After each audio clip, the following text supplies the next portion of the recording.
What's going on? It's time for another episode of Too Hard for the Radio, transmitting from the future free state of Greater Idaho. I am the one-armed madman, and with me today, we've got author Steven Eisberg. Steven, how we doing? Doing good. How are you? Not too bad, man. It's a pleasure to meet you.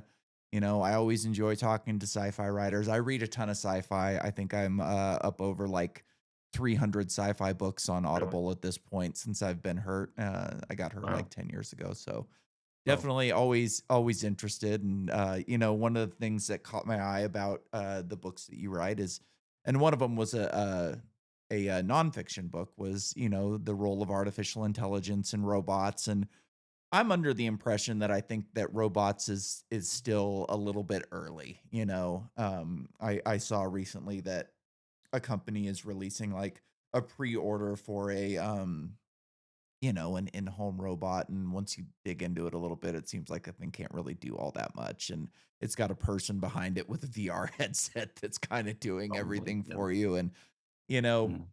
Elon's been saying for years now that his cars are gonna drive themselves, and they're getting there, but they're still not really quite able to do it, and they have wrecks from time to time, and it seems like it would be and, I'm not a programmer, and I don't know a ton about, like, how artificial intelligence is created and, the programming behind it, but I do know that it's a whole lot easier to navigate a freeway than it is a job site or a house that has stuff on the ground and dogs and cats running around and things aren't always in the place that they're supposed to be. Where like a freeway, for instance, or a highway, everything's in the right place. Sure, there's cars in different places throughout the different times, but for the most part, like they have very strict parameters that they can kind of set to say, hey, look, these are the lanes. These lanes are always going to be there and stay within these lanes and kind of navigate within the chaos between this tight regulated space. There's always a lot of, unexpected things that these driverless cars have to take into consideration. But the technology is still early. It's still in its infancy. So it's got a long way to go, I think. Yeah, I'm with you. Like, I think we're probably, I don't know, 20 years away from having like a legitimate Android that can kind of do things that we would expect them to do, like we see in science fiction, iRobot type stuff. You know what I mean? I think we're pretty far away from that still, and it may not be a It's bad thing. definitely not in the near future. Those types of robots that have the intelligence that would be needed to be like uh, a Rosie the robot from the Jetsons, Yeah. something like that. That's a long way off. Yeah, I agree with you, and I think that, like, working in a house is one thing, and so, like, I explain this all the time. So, like, I have a prosthetic hand that looks cool, it's got a cool look to it, and if I put the thing on and I go through all the programming steps and I take it through its motions and it can kind of get an idea of what I'm asking it to do, I can make a video of it doing some cool stuff. I can pick Right. things up, I can move things around, but Mhm. if I turn that video off, take the hand off, set it on the counter for a couple hours and put it back on, I have to go through all of that programming again, and maybe I'll get a good program, maybe I won't. And so I think like when we see these things, we see them like when you look at those robots from what's that called? Boston Dynamics, we see these videos of them in a controlled environment with their Right. programmers that have practiced this video that they're going to make over and over and over again. And I'm always curious to know what happens when the camera is off. Do these things operate as well when the camera's off as when they're, making this highly produced video? Because I know from my experience that my hand won't do that. Like most of the time, the thing doesn't want to listen to me. It's going in the wrong direction, or I tell it to grab something and it Sure, twists sure. around in a circle. So Really, it's huh? it's interesting to me that Not like Thing from, yeah, yeah, you the know, Addams Family. we see these highly produced videos, but we don't really get to see like the nuts and bolts and what these things look like when they mess up. Like there's very few videos of these things making mistakes.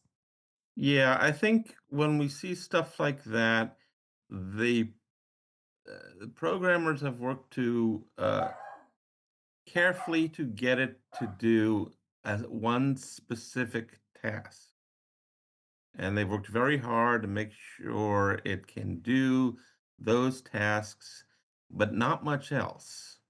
So even though we see these robots that can do all these seemingly amazing things, they can't do much else, and they're extremely expensive machines, so they're not practical right now. I mean, it's research, it's over time the technology is going to improve, but what we see are like you said, the very carefully controlled situations where the programmers have focused solely on one kind of task for the robot to do. So we're not in the near future going to see robots who can basically do all the things that people can do. Yeah. It's a long way off. Yep, I agree, and, like, we've seen LLMs, kind of take over this artificial intelligence conversation. But an LLM, like I saw recently, somebody tried to upload an LLM into like a Roomba, like one of those vacuum robots Really. and things, and the thing just could not do anything. And like I don't see how an LLM would be any use within a robot. Like these things are designed to scour the internet and come up with a good answer for things and to talk, but that doesn't necessarily mean that it's gonna help them navigate. And, like, another problem is portable power, like, how long are these things gonna be able to hold a charge? How heavy are they gonna have to be in order to, have a battery pack on them that's gonna allow them to operate within like, I come from, like, a line working and bartending background, so, like, I think about, like, okay, how would you make one of these things operate as a bartender? Like maybe an LLM would be useful as a bartending robot if it was just sitting there and talking to you and you could ask it questions and things, but that's not going to help it navigate. It's not going to help it, do all of the work that needs to be done behind the bar outside of talking to people. And, how long is the thing gonna be able to operate? How many of these robots would I have in order to, complete a 6 to 8 hour bar shift? Like, I don't know that they're going to be able to have portable power to the point to where these things could operate on a full shift. Like, would it be cost effective to have 3 robots, that have to rotate in and out and one 2 of them on the chargers and one of them then and, charging takes a long time for these things. It's not like they're gonna be able to charge in a couple of minutes. Yeah, so there are a variety of issues that have to be overcome for us to be able to use robots in practical everyday situations. Um, their energy storage is just one. Uh, Neural networks allow them to learn. Uh, so there's machine learning that's going on with these LLMs and the way AI works today. But the machine learning then has to be adapted to all the different kinds of situations that people face every day. If you want a machine to be a bartender, you can have it learn to identify a glass and have it learn to pick up a glass. You could have it learn to recognize a bottle or a specific type of drink. You could have it learn how to pour that drink. But again, there's a lot of separate tasks that a machine has to learn. So I mean, it's possible I think, with the current state of the art to teach machine to recognize objects and to perform tasks, but still going to be a long way off before we see robots actually doing these tasks in our everyday lives. Yeah.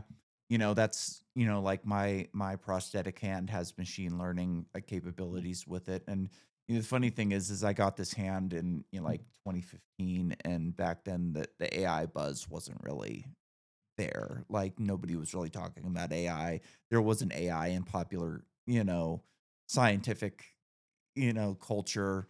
There, we've seen it in movies, but essentially, like, people were fine just calling it machine learning. It was a machine learning algorithm that essentially recognizes muscle signals, and Mm, you can actually look at these signals on a computer because it has like an EEG machine that reads these mm, electrical signals that come from right, muscle movements within my stump, and it's like the thing is recognizing peaks and valleys, and it's like, mm, okay, here's a pattern, and essentially it's using pattern recognition to right, kind mhm, of suss out when I'm, asking it to perform a certain movement. But there's a lot of confusion within that. And I found it interesting that I ended up getting a new operating system for my hand a couple months mm, ago. And they were like, oh, mhm. this is a new artificial intelligence operating system. It's like, really, is it? Or is it just a little bit better of a machine learning algorithm that you were using in my first one? So I find it It's hilarious that it's an people. update. It's 2.0 or something. Exactly. Like, I find it Yeah, hilarious that people think that they have to shoehorn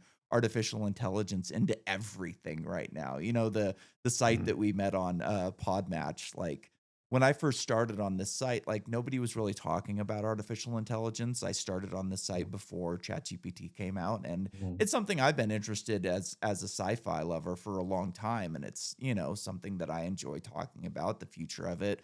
What's it gonna look like? Are we gonna give these things rights? How are they gonna operate? What type of energy are they gonna require? And, how are we gonna right. build these things? What are we gonna treat them like? And as soon as ChatGPT came out, like, everybody really quickly turned into an artificial intelligence experts. And, It's the latest fad, yeah. it's, "Oh, digital marketing and artificial Yep. intelligence expert, and I've been working on AI," and blah, blah, blah, blah, blah, and they're all saying the same thing. They don't really have any, unique perspective on the thing. It's just kind of a new buzzword that they can throw in front of their marketing firm's title or some Exactly, yeah, bullshit and you like have that. all these companies popping up saying, "We do AI, we do AI marketing, we Yeah. do AI videos, we do AI ads," and all this stuff.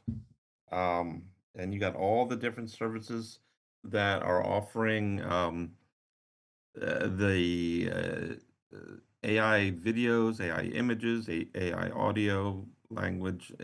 So many are popping up to take advantage of this exploding technology.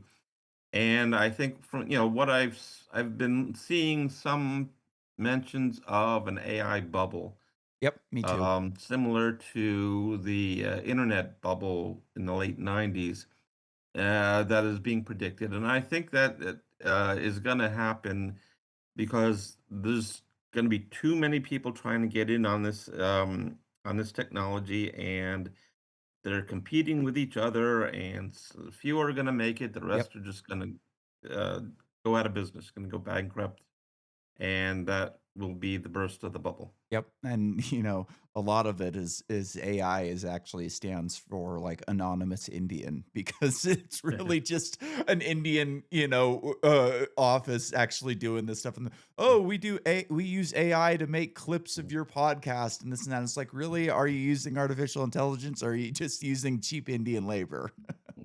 You never know. You never really know, right? And yeah, no, Mm, I'm with you on the bubble. Like, I think that these LLMs are not going to take a massive leap in the near future, as far as I'm concerned, because mostly because of energy constraints, I think. And also, you know, there's going to be a lot of legal battles where people are going to, are going, there's going to be a fight to the death essentially for a lot of this IP where what is this artificial intelligence allowed to use?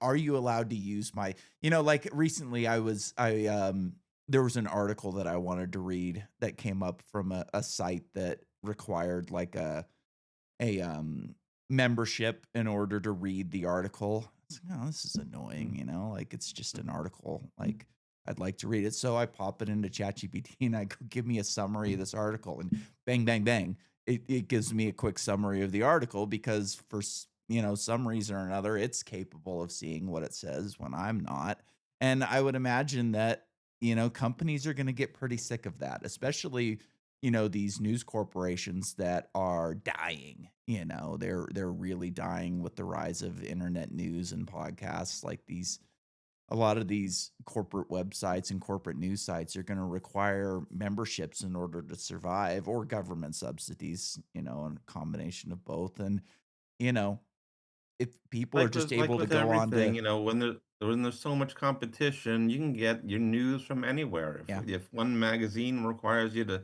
sign up or enter your email or something like that in order to read an article, I'll just go somewhere else. yep, yep, and I mean, the nature of prices is like prices follow the marginal cost of production, back when, I was younger and when you were younger, uh, a calculator was hundreds of dollars for a scientific calculator that is not nearly as good as one that you can buy today for half the price, a quarter of the price, a tenth of the price.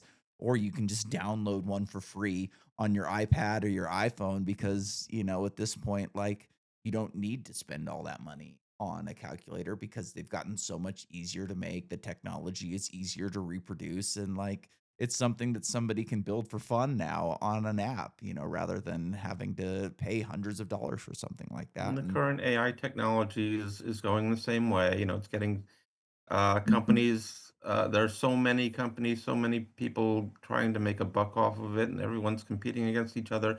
So everyone's slashing their prices or yep, offering more services.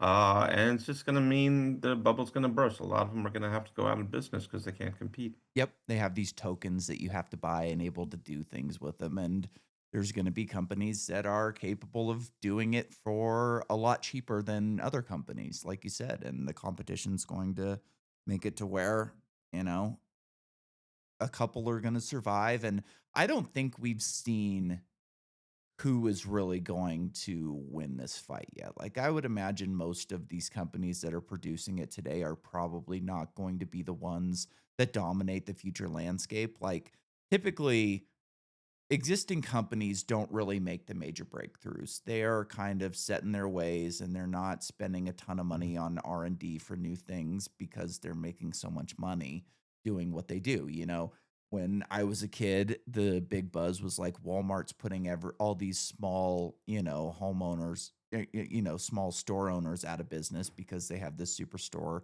that they bring in and they are able to sell things for cheaper. And everybody thought that, Walmart was gonna take over the world and they were gonna put everybody out of business, but what we saw, a couple years later was a small upstart company that nobody had heard of called Amazon that kinda came in and took business from Walmart and Home Depot, and a lot of times, like, I go into Home Depot and nobody knows where anything is, nobody can give you advice, like, where Right. I grew up in a small town, there was an Ace Hardware where if you went in and you had a question about a tool, they had somebody working there that understood how to build things. They understood what type of tool you would need, and they were capable of giving you good advice. Now, these people are like, you ask them where is something, they look on their phone on the phone, and oh, it's over on this. And a lot of times they have no idea what you're talking about. And it seems like almost a lot of times that they want to go out of business. It seems like they are just asking you to go online to buy things. And I think that we could see the same thing with this artificial intelligence bubble. Like you said, that, you know, there's going to be a company that comes up, some very smart person in their garage that's capable of doing this in a different way that these bigger companies haven't looked at or haven't foreseen yet, Mm. you There's know. always going to be some innovator who's got a new idea, and they make a go of it. They find backers, and they're heavily invested in it, and so they come up with the next great idea. Yep. Yep.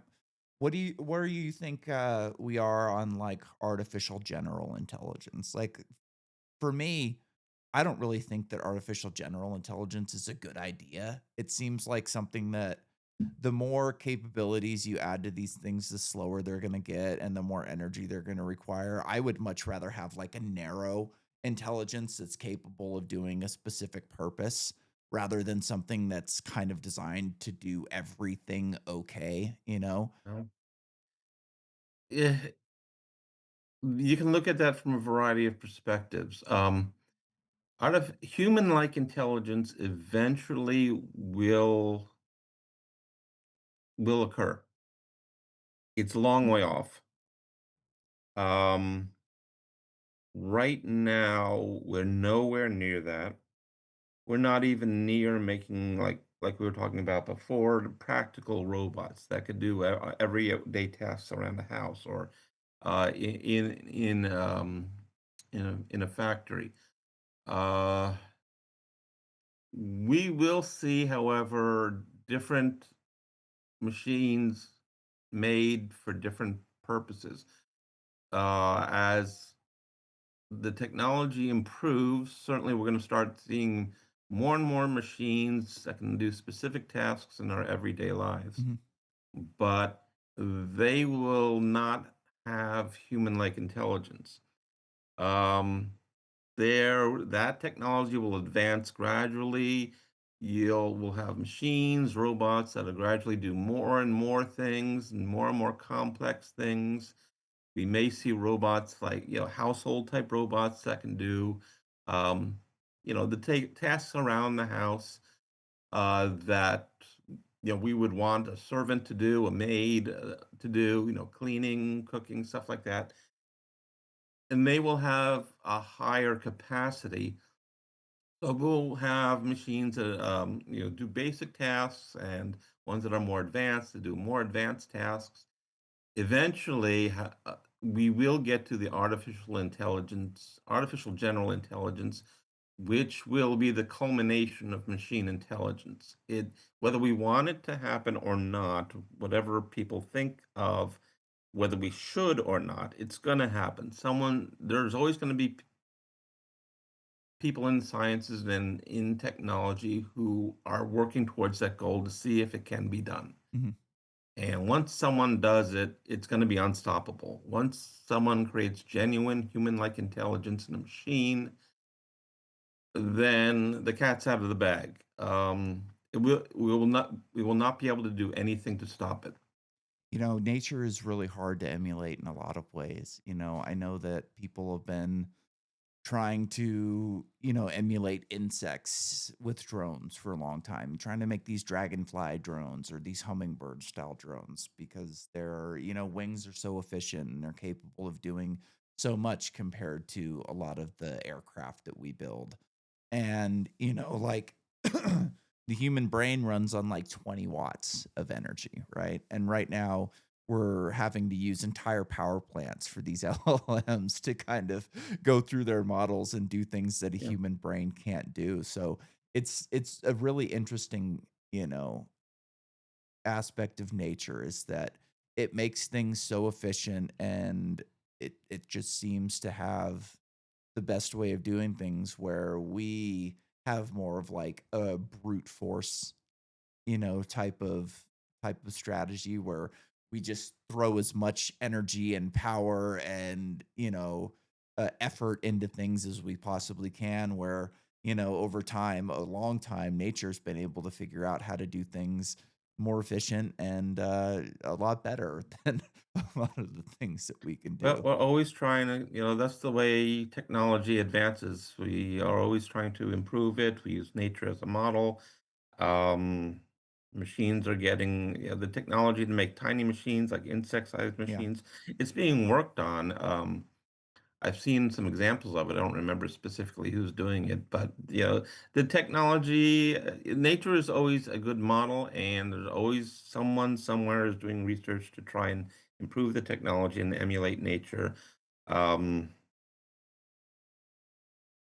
so that's the way technology advances. A lot of it is motivated by capitalism. People are always looking for a way to make a buck. That's why these AI companies, build these huge um, computing centers that used a lot of electricity because that's where the money is right now. Yeah. What are some of the other technologies you think that we're going to, that maybe are some of the aspects of your sci-fi novels? And what are some of these other technologies that you think we're going to be running into in the near short, the near, mid, and long term future?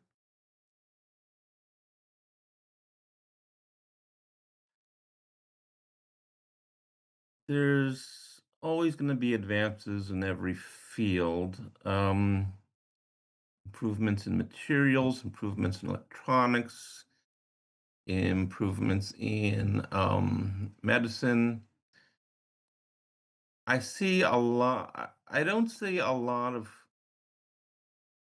um, significant advances. I see over time in most areas that you read about today, the technologies you read about today, as gradually improving. Mhm. But I don't see any major leaps. Of course, what I focus on in my writing is artificial intelligence and robotics.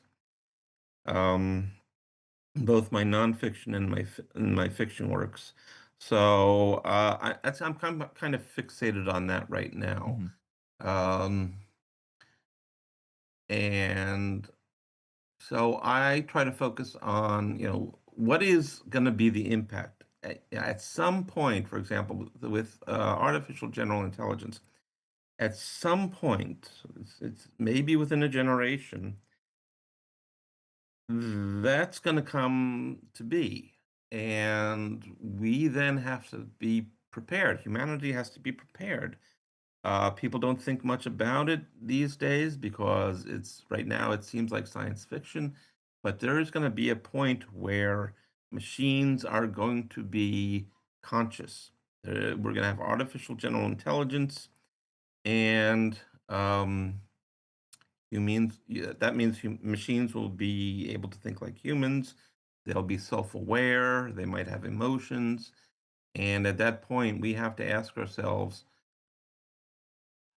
how do we treat them? Yeah.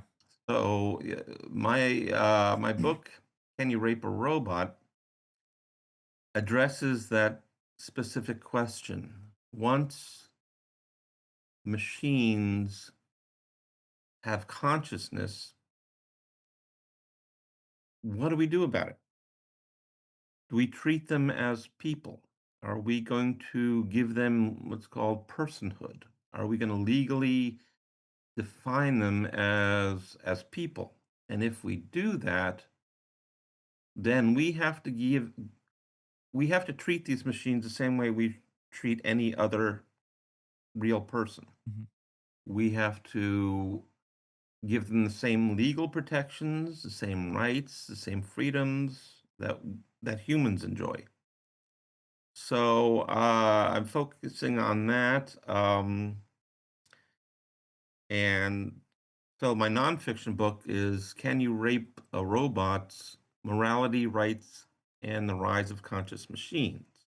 And it gets into that issue in detail of how will we treat these machines once they become conscious. What rights will they have? Will they be will we be legally or morally obligated to give them the same rights as humans? Basically, will we be required, will it be our moral responsibility to treat them as people? Yeah, it's gonna be a sticky situation, like, even, like, we right now, animals have rights. A lot of animals aren't, conscious. I think some of them might have, be on the verge of it, like, I think dogs are very close, if not conscious, and they have a lot of rights. They don't have the right to vote, it's an interesting thing, like, do you treat a robot as an individual? Do you treat it as a hive mind? Is if let's say Tesla, you know, is the first one to crack, a conscious robot. Do you treat every one of them as an individual, or do you treat them all as a single hive organism? Do you give them a right to vote? What if there's billions of these things? If there's Right. a couple of them per every person, how do you allow them to vote? Because now they're going to be more represented than people if they're created as individuals. It's a tough situation. Exactly. And I address all these different kinds of rights in that book. Uh, if a machine has personhood, that means we must give them the same rights that we have, which includes the right to vote. Will machines have political agendas? Mhm. Who will they vote for? Will they vote for other machines? Would a person want to vote for a robot? Um, Will we see robot politicians? Will we see robots in Congress? Will we see a robot president of the United States? So once artificial general intelligence happens, we we will be morally required to treat these beings as human. We will be morally required to give them the same rights, freedoms, um,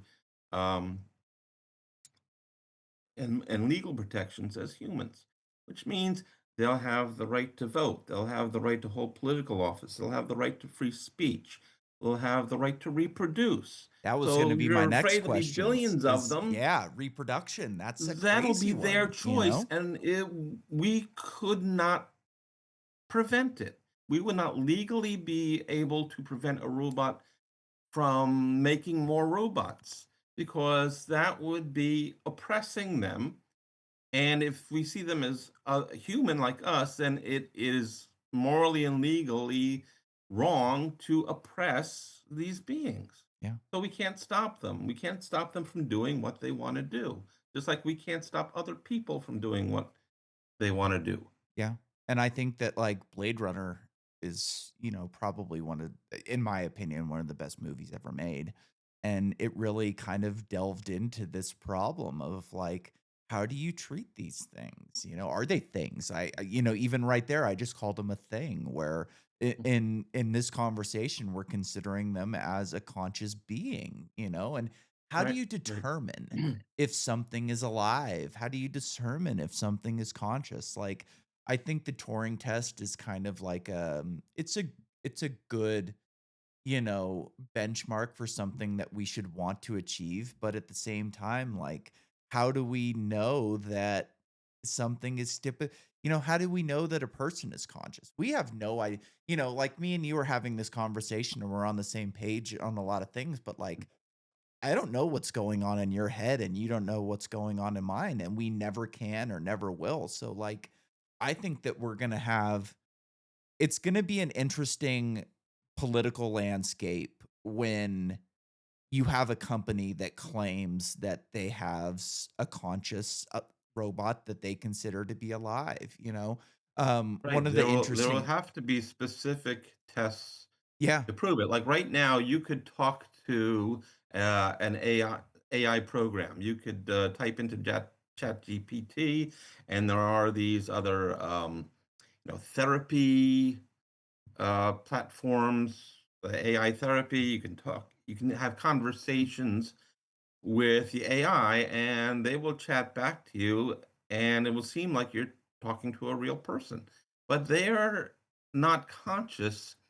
They are just spitting back at you what they've learned to say Mhm. by reading millions of words and doing a statistical analysis of those words. So you could think you're talking to something that is actually aware and knows what it's saying, Yeah. but it's not. Yeah. So then the question is, how do we prove whether a machine is conscious or not? So that's a lot of, there's going to be a lot of philosophical questions involved. Yeah, it's not even And really a scientific question, right? It's kind of a philosophical question in a lot of ways. Like, I'm big into energy, and like I remember Lawrence Livermore Lab put out like a press release. This has been probably a couple years ago now, where they were using their laser confinement fusion, experiment to test break even, and they go, we've made break even essentially. And you go, oh, well, that's mm, pretty cool. It's able of creating more energy that was put into it. Um, but when you start looking into it deeper, you realize, oh, they set the parameters for what break even is in this experiment. This wasn't like an objective third party that came in and said you went and surpassed break even. So there was certain things that they didn't include into their calculation for break even, like the creation of the pellet that they are, shooting with this so, laser, right? So, yes, maybe the laser shooting the pellet created more energy that was put into it, but they didn't include the energy required to make the pellet itself. So then you start thinking, okay, well, is it actually break even? And then you can apply that to artificial intelligence or robot company. If they're setting the parameters for what consciousness is and what the test is it really passing the test? Is this really a viable test? And who do you bring in to make the test? You know, how do you bring it, like, do you create a group of capitalists? Do you create a group of government officials? Do you bring in religious elements to it? Maybe somebody from, different religious aspects of it. Do you make this group of people that come in and decide? You have another machine decide if Mhm. this machine is conscious or not. There's so many questions that I think normal people don't really think about, and this is why I enjoy talking about artificial intelligence more with science fiction, fans and Mhm. authors than I do with technologists, because I think a lot of times they're more focused on the nuts and bolts. They're more focused on the programming aspect and the actual building of the machine rather than like the philosophical, ethical Mhm. questions surrounding Right. what they're actually doing. Uh, you do find that the people who are the engineers, scientists who are involved in developing the technology are uh, not the kind of people who tend to think of the ethical, moral implications Mm-mm. of what they're doing. But in terms of how we will eventually decide whether a machine is truly conscious or not, that's going to have to come from a variety of perspectives: scientific perspective, philosophical perspective, psychological perspective. Um, but still, that's way in the future. Yeah.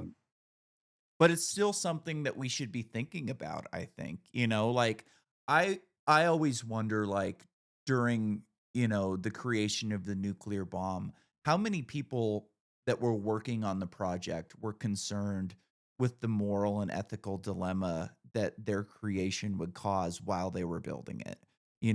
I know that some of them after they built it were like, "Holy shit, like, we did something that we probably shouldn't have done," but I think they get so ingrained in what they're doing, and I mean, it's exciting to build something. It's exciting to create something that nobody's ever done before, I mean, it was decades prior to the creation of the bomb where people said that you could never split the atom, that it just wasn't possible. And then one person figured out, like, oh, it is possible. And then within decades, they're turning this thing into the most deadly weapon that we've ever Right. known. Even Einstein, before nuclear fission was discovered, thought it would be impossible to Yeah. extract energy from the atom. Yeah.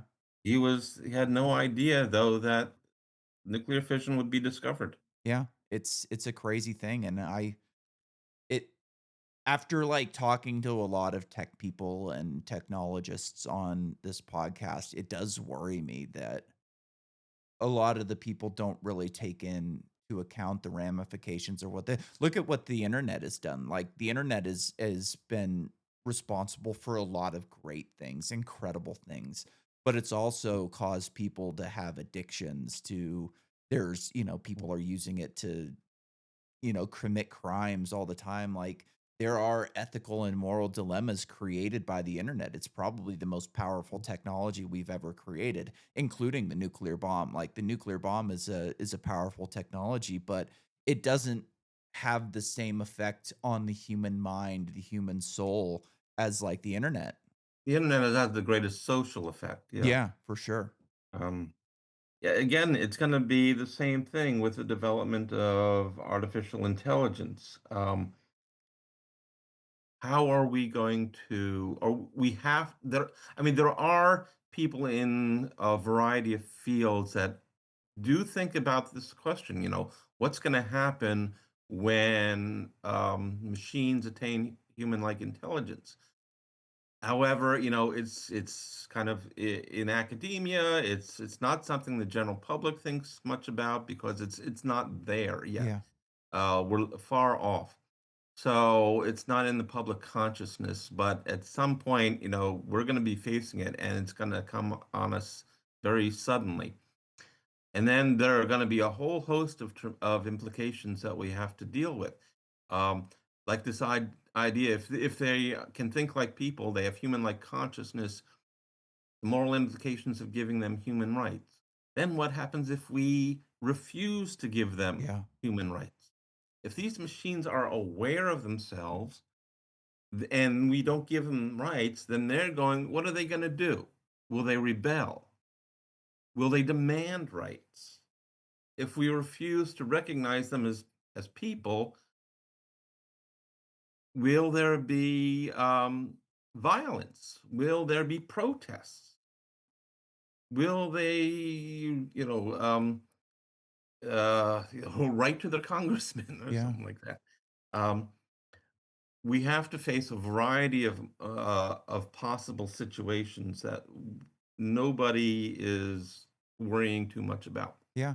Will they do Then the there is so that's what I actually cover in my book. This Yeah. is And Can You Rape a Robot? that's a great title, I have to say, like, that's one of the best titles I've ever heard for a book like that. That's amazing.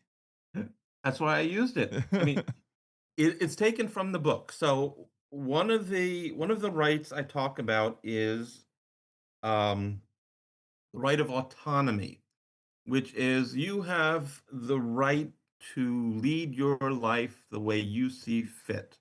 Other people do not have the right to infringe on your life, to infringe on your ability to lead your life as you see fit. I use the example of rape because it's a prime example of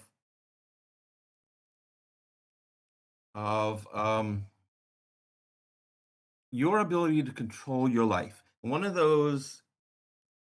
aspect of that is you have the right to uh, accept or deny choices. Let's say we make an anatomically correct android, Yeah. and it can be used for sexual purposes. Right. If it has rights, does it have the right to deny sex with you, Mhm. deny giving you sex? If you force it to, is that rape? So if like with a human, rape is illegal because a person has the right to autonomy, the right to make choices, the right to um, deny a choice and Mhm. prevent you from controlling their lives. And so a rape is obviously forcing a person to do something they don't want to do. But if it's a robot, is it rape? Some people argue, well, it's just a machine. So you can make it do whatever you want it to. Even if you consider it a person, it's still a machine. So rights are not relevant to it. But then there are going to be those others who say, well, if we designated it as a person, if it has personhood, it must have the same rights as humans, which means you cannot force it to do something it does not want to do. Yeah. We would be infringing on its right of autonomy. So I use that example as in the title of my book because, of course, it gets people's attention. Yeah. It Yeah. got your It's a attention. great attention grabber for sure. And, you know, Yeah. it's So, illegal to rape a dog. It's illegal to rape a cat, you know what I mean? I don't know well, that I they don't think call it anyone would rape. want to. No, well, there's some sick people in this world. And the problem comes where, like, even if let's say that you have some brothel in, you know, Nevada where they're allowing people to go in and have their way with these robots that we don't consider conscious. Like they, you know, like we've got a politician, we don't think these things are alive. Therefore, you can come to our casino and have your way with these robots in your room every night. But then you also have, on the other hand, I think, therefore I am. If this robot thinks that it's alive, who are we to tell it that it's not? You know what I mean? Especially with is we don't even know what consciousness is. We with all of the brilliant things that people are capable of creating and all of the things we've learned about the human body and the human mind, we still don't even know what consciousness is. We can't, you know, we can't like grab onto it in the brain and put it into a computer. I don't know that we'll ever be able to do that. Like first you have to isolate it and figure out what it is before you can figure out if you can put it onto a mainframe or something. So like it's it becomes this, like you said, like a philosophical question of like, I think, therefore I am. Do we have to listen to them when they say that they're alive? Because we do Well, that with we people. they would have to prove it. The machine would Yeah. have to prove it, yeah. In fact, I cover that in the book. I ask, "What is consciousness?" So I go over the views on how consciousness is defined. Now, you can basically define it as being aware of yourself, being aware of your own thoughts, Yeah. and your own needs, and your own emotions. Um, Able so to at some contemplate the point, a future. machine is going to be capable of that. However, it is produced within a machine. At some point, it's going to happen, and at that point, we have to say, okay, now what do we do? Uh, are they people? Or once they are self-aware, which is what makes a human, do we have to treat them like any other human? Yeah. And so, like, me personally, I think that the term consciousness and the term soul can be interchangeable. I think they're kind of the same thing. So you have to wonder, like, will these things that are conscious, that are alive, will they have a soul? Will we consider them to have the same, religious connotation? Like, are they going to go to church? Are they going to decide I Mhm. do have a soul and I want to go and learn about the afterlife? And like, how is the church going to react to that? Like That's there's, another question. Is yeah, you're gonna have, I guess, the religious community say these are not people. They don't have a soul. It's a machine. And so I'm sure they would push back against the idea of giving a machine personhood, no matter how forcefully, how much we can prove that they are conscious. They're going to say it's not a person, it's not a child of God, it's not living. Therefore, it has no soul. Therefore, it doesn't deserve rights as humans. It's yeah. not. They're not people. I don't remember this guy's name, but this was in Europe a long time ago. Somebody was, like, burned at the stake essentially for kind of asking the question, like, if we were to find a planet that had other people on it, that had aliens on it, would they have a Jesus-like figure the same that we did? And this would be something that we could actually test, and they burned him at the stake for that. Um, I think personally, like, I have an idea that consciousness exists outside of us, and we're kind of like radio antennas for this massive block. Like, I think that it's a good analogy for the way I think about it is like a mushroom mycelium network. So you go out in your lawn and you see a mushroom that's popped up. Well, that's just the fruit. The whole plant in its own is this network that exists underground, and some of them go on for miles. Like, I think the largest organism on Earth is a mushroom mycelial network, essentially. So I look at it as like consciousness is the mycelial network underground that we don't see, and we are just the fruits that pop up. And I think that, like, if there are alien civilizations out there somewhere in the universe, they're part of that same network. They're just a different mushroom. They're a different type. We're a gold mushroom and they're a red mushroom, and we're still tapped into the same network. So, like, if you create a robot that has a conscious mind, like, are they plugged into that same network? I would have to imagine that they would be. Well, they're going to be technological consciousnesses, Yeah. whereas we are biological consciousness.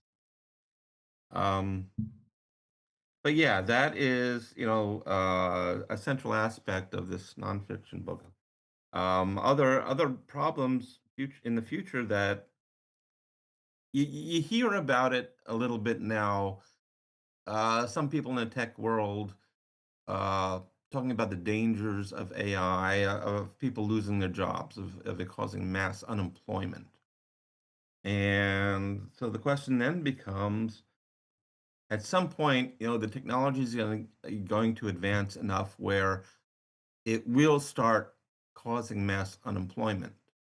I think we got a ways to go, but eventually, probably in the foreseeable future, machines and artificial intelligence will start doing more and more things that humans can do. And then what? So it's going to be a sudden. it's going to be a sudden explosion of machines in our world and taking over every aspect of human life. And there's going to be millions and millions of people suddenly unemployed. The question then is, what do we do about it?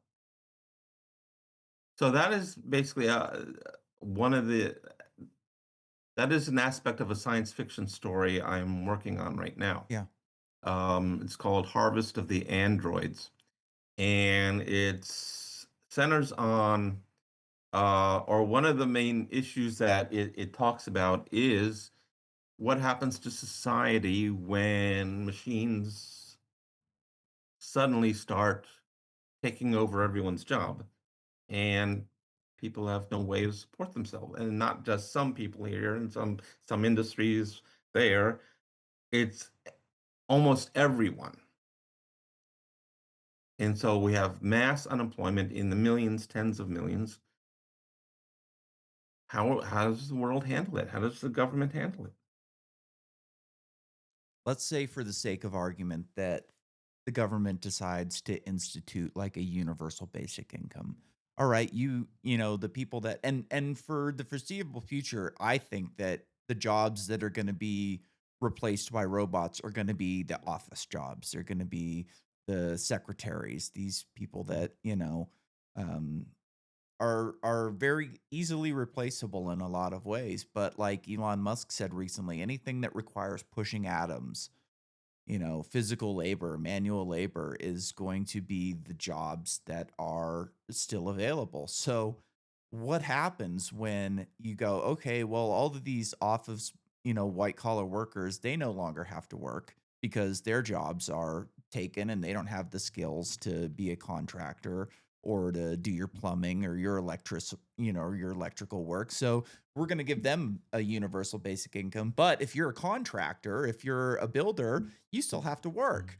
And then you have to take that to the next level. Okay, what happens when these robots become conscious? Are they going to go, well, why are we working and you don't have to work? Like, just because we can do the work faster and better than you doesn't mean that we should have to do it and you shouldn't have to do it. Are they going to create their own line of robots that aren't conscious at the time to take over these jobs? And what happens if those robots Yeah, become conscious? You that's know an what I mean?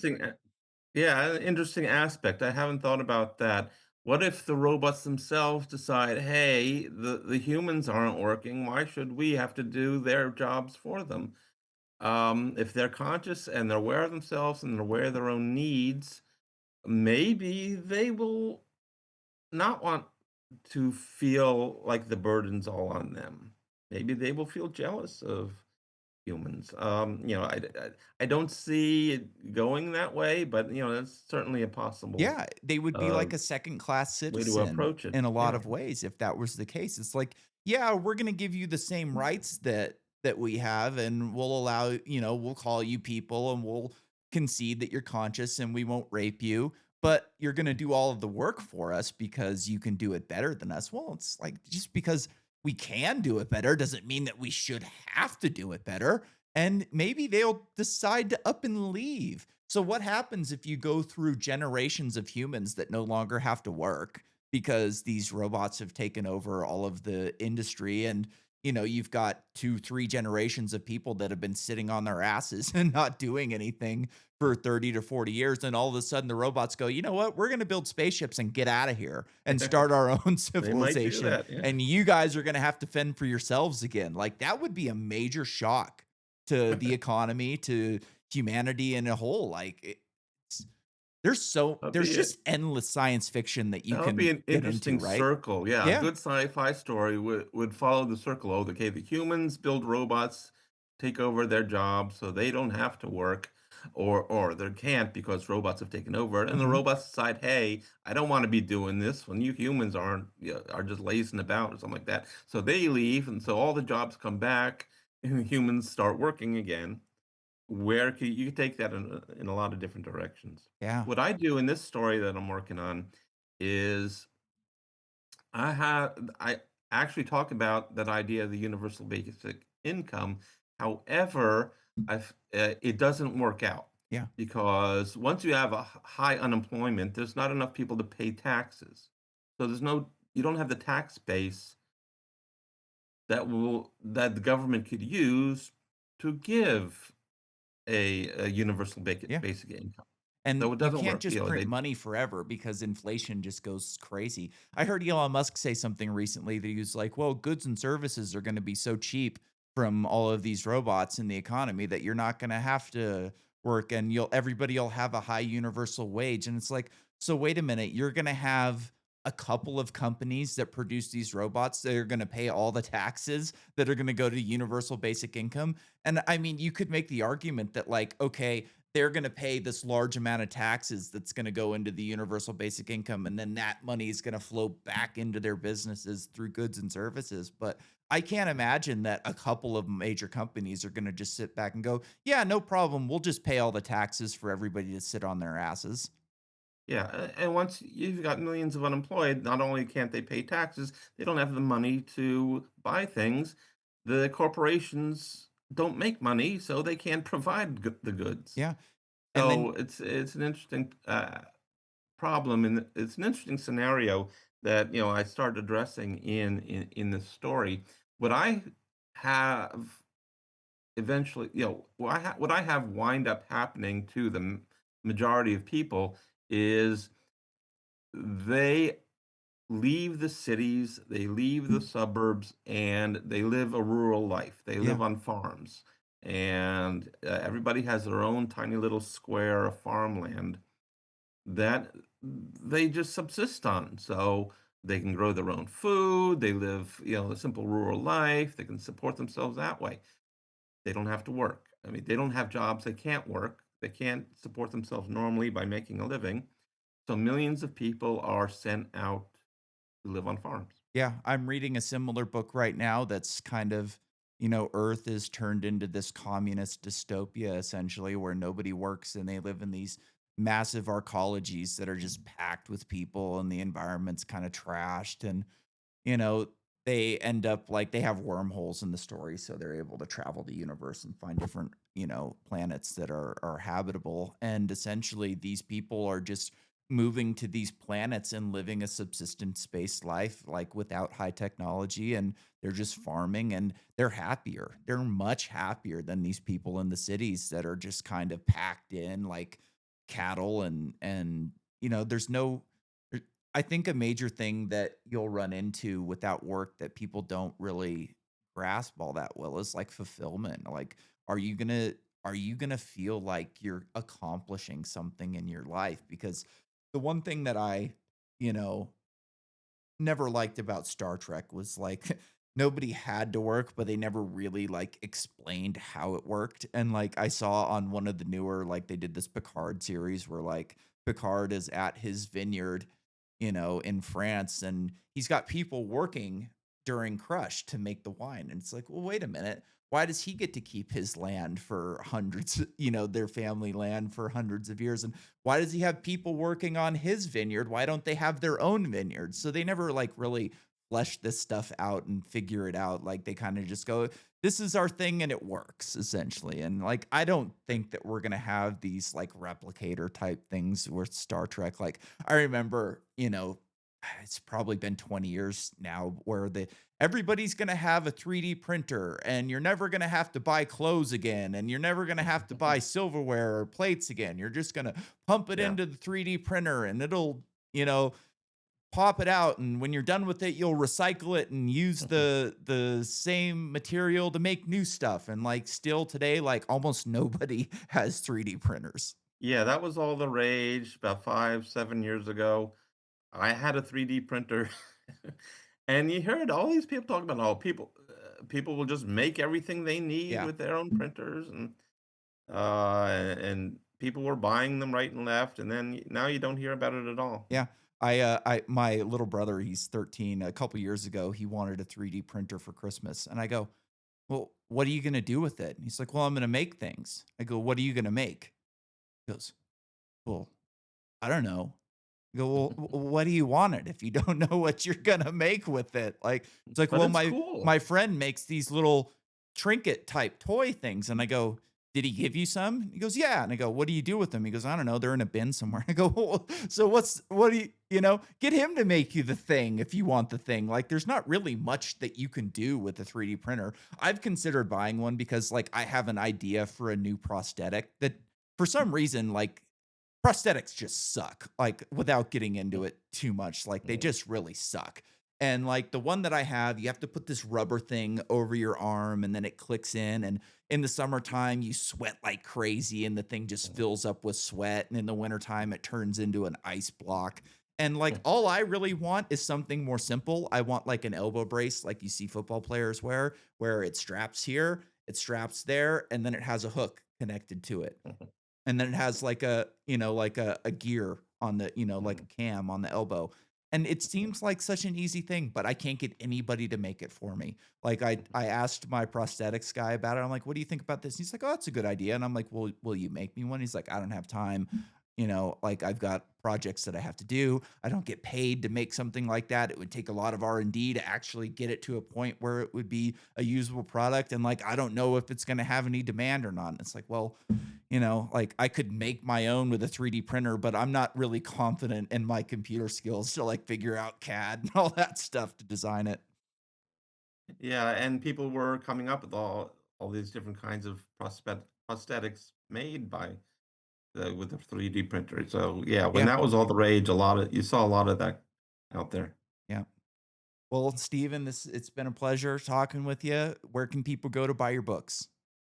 Um, What's that? Yep. No Okay. problem. So books that I have out now are on Amazon. So the one we were talking about is Can You Rape a Robot? Morality, Rights, and the Rise of Conscious Machines. And I'm working on a couple other science fiction stories, but they're not available yet. Okay. A pirate story I have now on Amazon is called The Secret of the Dragon's Scale. Cool. So this is a good pirate adventure story, and it's um, a unique twist on pirate tales.